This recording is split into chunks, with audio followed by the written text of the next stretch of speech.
WhatsApp guys, major गौरव आर्य sir की video है। Iran के डर से ट्रंप का यू टर्न, हमला करते करते हाथ जोड़ने लगे। अरे भाई, तो बिल्कुल मैं तो कह रहा हूँ ना कि ऐसे कहता है, ये सोचता है कि मेरे धमकी से डर जाएंगे, पता ना क्या मतलब अलग ही माहौल बना रहा है। उसका दुख भी तो यही है कि कोई डर नहीं रहा है। तो लेट्स सी क्या कोई मामला। 1 2 3 गो।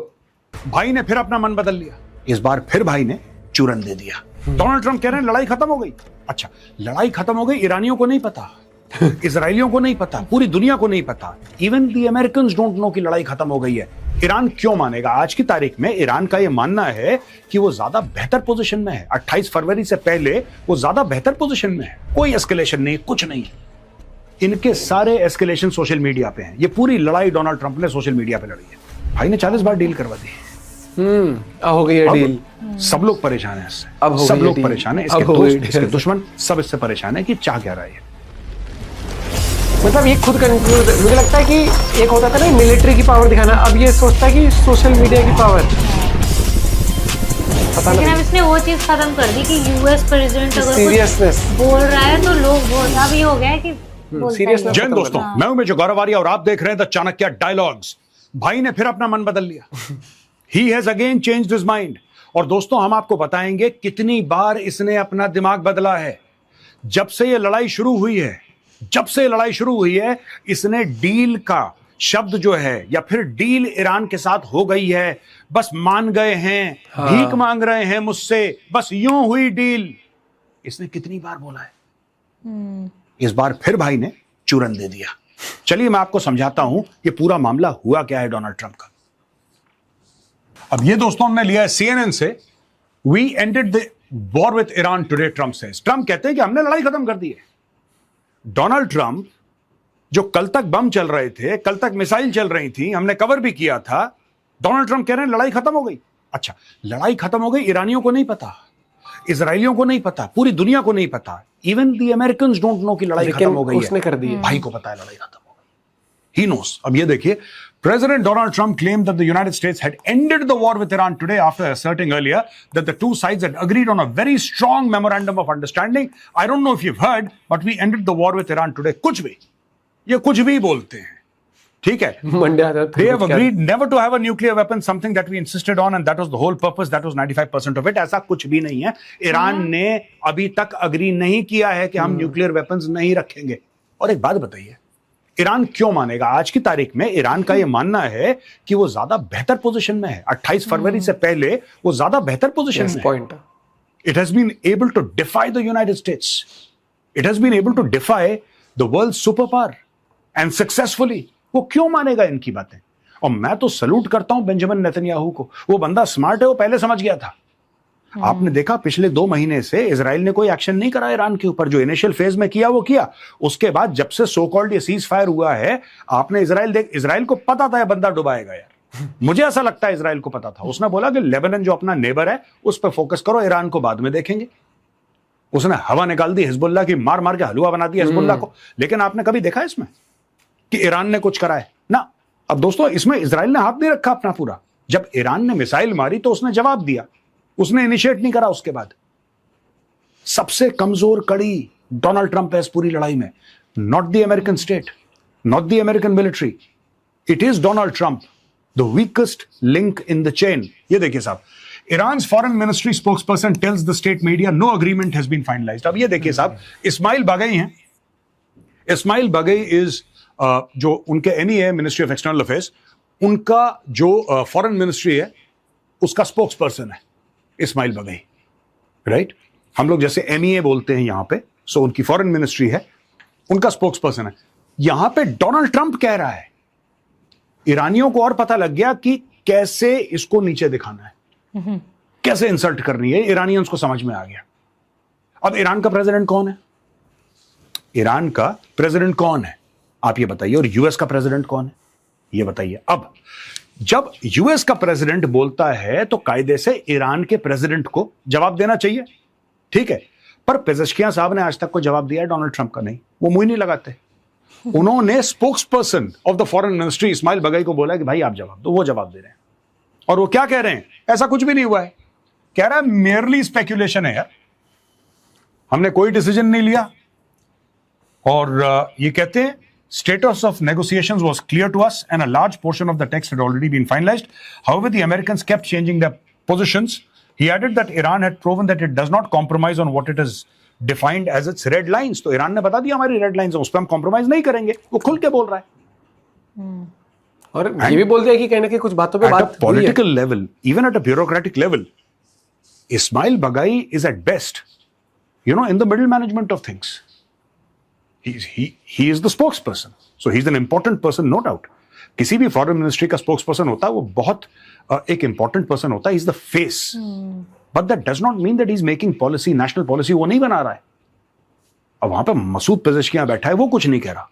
यहां पे डोनाल्ड ट्रंप डेली मैं आपको आगे चल के बताऊंगा, वो कहता आज ये कर दिया, आज वो, लाइमलाइट में रहने की धमकी से वापस बैक ट्रैक करना वो एक बात है, you must have got used to it, धमकी से वापस बैक ट्रैक करना। उसके पहले इन्होंने बोला क्या था, Trump again has a key Iranian oil hub in his sights, here's what we know about Kharg island. अब ये कह रहे हैं कि at some point in not too distant future we'll be taking Khalg Island and other oil infrastructure points and assume total control of their oil and gas markets, much like we have with Venezuela, which is working out brilliantly for both Venezuela and the United States of America. हमारा काम है Kharg island के तेल को ले लेना, oil and gas पूरा का पूरा ले लेना, ये खुद कह रहा है। हम धुआं कर देंगे, आप जाके लोगे ना फिजिकली, आप फिजिकली तो जाके लोगे, डन, जाओ। फिर कहते हैं कि नहीं यार अब मूड नहीं है मेरा। अब ये देखिए, जब धमकी की बात थी तो ये कह रहे हैं Kharg island, the island a coral outcrop of Iran's coast is an economic lifeline for Tehran that typically handles रफली 90% of the country's crude oil exports. जो तेल जाता है ईरान से बाहर बिकने के लिए 90% खड़ग आइलैंड से, मैं मैप पे भी आपको दिखाऊंगा, वहां से जाता है। अब ये देखिए, Trump has previously floated the idea of taking the key Iranian oil hub, and the US struck the island multiple times, but the US president latest comments mark a significant escalation as regional mediators push for dialogue over. कोई escalation नहीं, कुछ नहीं है। इनके सारे escalation social media पे हैं। ये पूरी लड़ाई डोनाल्ड ट्रंप ने सोशल मीडिया पे लड़ी हुई है। पूरा हम ये कर देंगे तो फिर हम ऐसे कर देंगे, वैसे कर देंगे। मैं आपको, इसने यहां तक बोला कि Iran is begging for a deal, Iran हमसे डील के लिए भीख मांग रहा है। अगले दिन ईरान ने 15-20 मिसाइल मार दी। वहां पे कंफ्यूज किया, ये भीख मांगने का कौन सा तरीका है कि जिससे आप भीख मांग रहे हो आप उसी के ऊपर मिसाइल भी मार रहे हो। ईरान ने किया ऐसा, नहीं मान रहा है ना ये भी। अब दोस्तों खड़ग आइलैंड क्या है जिसके बारे में डोनाल्ड ट्रंप काफी समय से धमकियां दे रहा है। लेटेस्ट धमकी से भी उसने यू टर्न ले लिया जैसे पहले लिया था, लेकिन एक खड़ग आइलैंड है क्या, देखिए। अब 2-4 चीजें हैं जो आपको समझनी पड़ेंगी खड़ग आइलैंड के बारे में। 31 मिलियन बैरल जो है इसकी स्टोरेज कैपेसिटी है खड़ग आइलैंड की। खड़ग आइलैंड में से तेल नहीं निकल रहा है, तेल ईरान के मेनलैंड से निकल रहा है, जो ईरान यहां से पाइपलाइन के थ्रू खड़ग आइलैंड में भेज रहा है। ठीक है जी, यहां से ये स्टोर करते हैं ऑयल, और स्टोर करने के बाद ये आगे शिप से जाता है। Kharg island is at the northern point, almost the northern point of the Persian Gulf, ऊपर है वो। अब ये साहब देखिए, 90% of Iran crude oil export करता है, 31 मिलियन का फिगर है, 90% का फिगर है। और यूएस ऑफिशियल्स कहते हैं nexus for all the Iranian oil supply.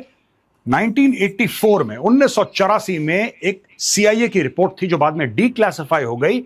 ये कहते हैं the most vital in Iran's oil system and their continued operation is essential to Iran's economic well being. Iran की लाइफलाइन है खड़ग आइलैंड। अब मुझे, जब मैं ये सब चीजें सुनता हूं डोनाल्ड ट्रंप से, तो मुझे लगता है कि ये यूरेनियम के बारे में सीरियस नहीं है इतना, ये किसी चीज के बारे में सीरियस नहीं है, ये सीरियस ऑयल के बारे में है बस। इसीलिए उसने वेनेजुएला का भी हवाला दिया, और वो चाहता यही था। ये क्या करता मैं आपको बताता हूं, अगर तख्ता पलट हो जाता ना ईरान में, ये खमेनेई की रजीम गिर जाती और दूसरी रजीम आ जाती, एटसेट्रा एटसेट्रा, तो होता क्या मैं आपको बताता हूं। होता सिर्फ ये कि डोनाल्ड ट्रंप ये जितना भी तेल है इस पे कंट्रोल 90% ले जाता खुद के लिए, राइट, इसको गोल घुमा के वापस अमेरिका, पहली चीज। और 10% कहता कि हाँ ठीक है, जो गल्फ में हमारे जिनको लोगों को परेशानी हुई है या जहां पे इंफ्रास्ट्रक्चर टूटा है, जो ईरान ने तोड़ा फोड़ा है मिसाइल मार के, ड्रोन मार के, उसके रिपेयर के लिए, उसके कॉम्पनसेशन के लिए 90% अमेरिका ले जाता। इसको कंट्रोल करके रखता है. He wants to control Iran's oil and gas infrastructure. That's it. I don't think he's serious about nuclear. वो न्यूक्लियर वाली बात एक जस्टिफिकेशन है, सिर्फ देने के लिए, लोगों को समझाने के लिए, एक पट्टी पढ़ाने के लिए. तेल का खेल, तेल का खेल, तेल का खेल. पहले भी बात हुई थी ना. यहां पे दोस्तों Netanyahu speaks to Trump after his post claiming Israel supports impending Iran deal. अच्छा, यहां पे तो देखना इजराइल का तो डोनाल्ड नाम ही ट्रंप नहीं ने आता ट्रूथ सोशल की पोस्ट करी.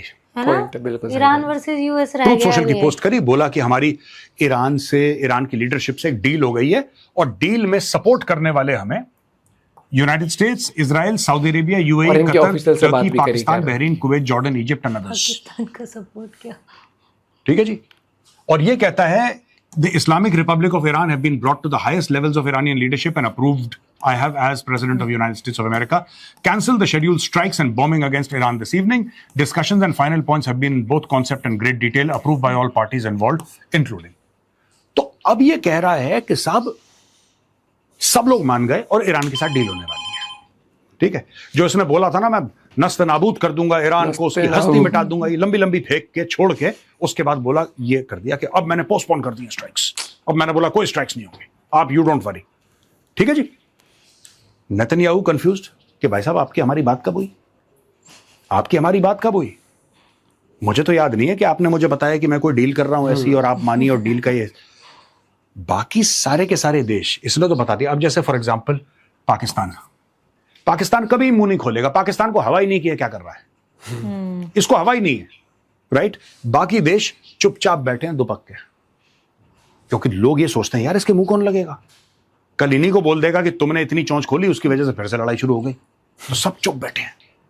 Nobody is saying anything. सिर्फ बेंजामिन नेतन्याहू ने बोला कि भाई क्या कर रहे हो, मेरी तो आपसे कोई बात नहीं हुई इस डील, मैंने तो कोई डील अग्री नहीं करी. और मैं बता रहा हूं इजराइल मानेगा भी नहीं. अगर बहुत ज्यादा प्रेशर है, इजराइल कहेगा तुम डील कर लो, इजराइल फिर ठोकेगा ईरान को भी, गजा में भी, और हिजबुल्लाह के खिलाफ. हिजबुल्लाह, हमास, ये सब चलता रहेगा इनका मामला, ये रुकने वाला नहीं है. ट्रंप एक, ये जो अगर पूरे मिडिल ईस्ट को आप एक घर मानो तो ट्रंप एक गेस्ट है. मैं आपको ऐसा समझाता हूं, ट्रंप इज अ गेस्ट. कुछ दिन के लिए आया है, चला जाएगा. फिर बाकी जो घर है वो अपने ही जो उनकी हार्मनी या डिसहार्मनी है उसमें ही चलेगा वो घर. राइट. और Trump, he has achieved the impossible.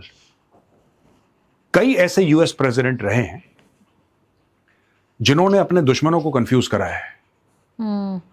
कुछ ऐसे भी हैं जिन्होंने अपने दोस्तों को कंफ्यूज किया है. डोनाल्ड ट्रंप अकेला वाहिद प्रेसिडेंट है अमेरिका का जिसने दोस्त और दुश्मन दोनों को कंफ्यूज किया. आज की तारीख में उससे दोनों नाखुश हैं. Mushtaba Khamenei, obviously he is unhappy with Donald Trump. Benjamin Netanyahu, obviously unhappy with Donald Trump. Nobody is happy with Donald Trump, and that is because of his attitude. यही एटीट्यूड है ना. सिंपल सी बात है डोनाल्ड ट्रंप की. पहली चीज, लंबी लंबी फेंकेंगे वो, लंबी लंबी फेंकेंगे, मैं ये कर दूंगा वो कर दूंगा, फिर पीछे हट जाएंगे वो. तो जब लंबी फेंक के वो पीछे हटते हैं, और ये चीज कितनी बार करी है ये भी सुन लीजिए. ये तो रोज का ही हो गया अब तो. इनका जो फेंकने और लपेटने वाला प्रोग्राम है ये इतना बड़ा हो चुका है कि सीएनएन ने इसके ऊपर स्टोरी कर दी है भाई. खतरनाक. सीएनएन ने स्टोरी कर दी है इसके ऊपर, छाप दिया कि भाई ने कितनी बार इसको फेंका लपेटा. दोस्तों ये 9 जून की स्टोरी, आज हम 12 पे, यानी 3 दिन पुरानी कहानी है ये. 3 दिन पुरानी कहानी. अब मैं आपको बताता हूं कि 3 दिन पुरानी कहानी में क्यों बोल रहा हूं. ऐसा मार्च से लगा. It's been more than 2 months since President Donald Trump announced a ceasefire with Iran, saying all the time that the two sides were close to a deal. अब इसने इतनी बार डोनाल्ड ट्रंप ने बोल दिया डील हो गई, डील हो गई, डील हो गई, डील हो गई. सीएनएन के काउंट के हिसाब से ये देखिए 9 जून का है, आज 12 जून है. 9 जून को ही लिखते हैं कि 38 बार ये कह चुका है. ये अभी फिगर करीब 40 या 41 पे है, क्योंकि हर रोज डील कर रहे होते हैं ना भाई. कभी कभी दिन में 2 डील भी कर देते हैं. 38 टाइम्स ये चलते जून 9 को सीएनएन कह रहा है. सीएनएन की रिपोर्ट है जून 9 को. 38 बार. ये देखिए पूरा कॉन्फिडेंस ऑन टॉप. 23 मार्च को कहते हैं major points of agreement. I would say almost all points of agreement. Real life चल रही है उसकी. Iran wanted to make a deal so badly. मार्च 26 को Iran was begging to make a deal. Iran भीख मांग रहा है कि हमसे डील करो। I do see it. I don't know ये how does he use such language? I don't know. हाँ, ये लैंग्वेज Iran was भाई begging साहब for it. आपकी Literally ईरान भीख मांग रहा था कि मालिक हमारे साथ डील कर लो, डील कर लो, डील कर लो। This is what he's saying. अब ये देखिए साहब, March 29th, I do see a deal in Iran. April 15th, I think it's very close to over. April 16th, it's looking very good. April 17th को भाई ने 3 deal करी है। April 17th को कहते हैं Iran has agreed to everything. ये देखिए साहब, Iran has agreed to meme से everything. भरपूर वीडियो फिर बना दिए तो। April 17th को कहते हैं I think we'll get a deal in the next day or two. फिर April 17th को कहते हैं I don't think there is too many significant differences. भाई April 20th को कहते हैं it will all happen relatively quickly. क्या क्या क्या April Iran 30th को was कहते हैं Iran was trying to dying to make a Arab- deal. 1st May को when the war ends, which shouldn't be too long. May 19th को we are going to end the war very quickly. May 23rd को the administration was getting a lot closer to a deal. May 23rd, अच्छा May 23rd को भी भाई ने 3 बार deal करी। एक ही दिन में ये 3 सिर्फ बार। May 28th तक का है। उसके बाद तो कितनी बार और डील कर ली, टोटल 40 का है फिगर, जितना मैं समझ पाया हूं। 40 का है, जिसमें कहीं मीडिया पे जाके बोला है इंटरव्यू में, या फिर ट्रूथ सोशल पे पोस्ट करी है, यानी कि ट्रंप का खुद का communication, not his government, not Marco Rubio, not Pete Hegseth, no, Donald Trump. Donald Trump has literally said, ये क्योंकि 38 वाला जो फिगर है, ये 38 वाला, ये जून 9 का है, आज हम 12 पे हैं, ये 3 दिन पहले का फिगर है। भाई ने 40 बार डील करवा दी। तो अब डील में तो सब लोग परेशान हैं इससे, सब लोग परेशान हैं, इसके दोस्त, इसके दुश्मन, सब इससे परेशान है कि चाह क्या रहा है। He changes his mind so frequently, and because of this one weak link in the chain called Donald J. Trump, the US, a great nation otherwise, fantastic military, it has become the butt of jokes. एक बंदे के चलते। हाँ यहां पे मेरा video खत्म होता है दोस्तों। पसंद आए तो उस वीडियो को लाइक कीजिए, हमारे चैनल को सब्सक्राइब कीजिए, बेल आइकन दबाना बिल्कुल मत भूलिएगा। जय हिंद, वंदे मातरम। भाई जो कहते हैं ना, मतलब समझ नहीं एक आ बार रहा मैं है ये चीज कि- कहना हाँ, चाहूंगा, इस वॉर से हटते हैं। हाँ इसने तो उससे भी डील करवाई थी, रशिया वाले को बुला के। वो वाला यूक्रेन टॉपिक और कहाँ चला क्या, गया? मतलब सब वो हो गए एक वो डील। डील मुझे लगता है कि वो वाली बातें कोई समझ ना पाए कि मैं उनसे डील और नहीं ये करवा पाया सिर्फ मतलब ट्रम्प वाला नहीं है, मतलब यार यूएस प्रेसिडेंट जब बोलता है, तो चाहे वो महीने में एक बार ही बोले, तो लोग मतलब, तो ये महीने में एक बार नहीं बोलता, और ये तो अगर एक महीने में नहीं, साल भर का बोल 60 देता है। बार, एक मतलब 30 महीने दिन में भर में 60 साल बार भर की बातें भाई, करता है भाई। तो वो वाला हो गया कि just another tweet from Trump. News को तो ऐसा, न्यूज में तो ऐसा आता है, वैसे ऐड नहीं आते हैं बीच में, तो ऐसा अरे एक ऐड आया देखो कुछ, तो सीरियसनेस खत्म हो जाती है किसी भी चीज की जब इस तरीके से आता है। और ऊपर से फिर ईरान वालों को जिस तरीके से आता है ना जवाब, नहीं ईरान का जो जिस तरीके से जो लैंग्वेज है, Begging, Iran was begging, Iran was dying to make a deal. भाई साहब ये ऐसी डील हो गई जो तड़प रहा है अगला पार्टी, तो मतलब ये नहीं भी साइन ये करना तो था। वो वाला हो गया कि जिस तरह जैसे पाकिस्तान को कुछ भी लिख दो ना, ये लिख देते थे पहले, वो नहीं बोल पाए, इन्हें लगा ईरान के साथ भी भाई ऐसे। अभी भी पता नहीं इनकी डील हो भी रही है नहीं हो रही अभी भी कुछ भी। और देखो इसराइल, यहाँ पर मेन मुद्दा यही है, इसराइल को मानना पड़ेगा वो चीज भी, और इसराइल नहीं एग्री करेगा तो फिर देखते हैं क्या। बड़ा पेचीदा मामला है दोस्तों, क्योंकि पहले तो जब शुरू में 1-2 बार बातें आई थी ना, मुझे लगा चल एक बार मीटिंग खराब हो गई, 2 बार खराब हो गई, मुझे लगा चल अब ठीक हो जाए। ओ भाई साहब ये तो मीटिंग खराब ही होती गई है, या फिर ये डील ऐसी बन रही है जिनके ऐसे पता क्या लग रहा है मुझे, ट्रम्प ने कह दिया ईरान, हाँ ये लग रहा है अभी। और फाइनलाइजेशन का अभी मुझे कुछ समझ नहीं आ रहा, क्योंकि आश्चर्य और चकित एक साथ लोग हो चुके हैं हाँ, इस सही तरीके में। से कि अब ना कोई बात भी आती है लोग कहते हैं इसका रोज का ही है, रोज का ही है।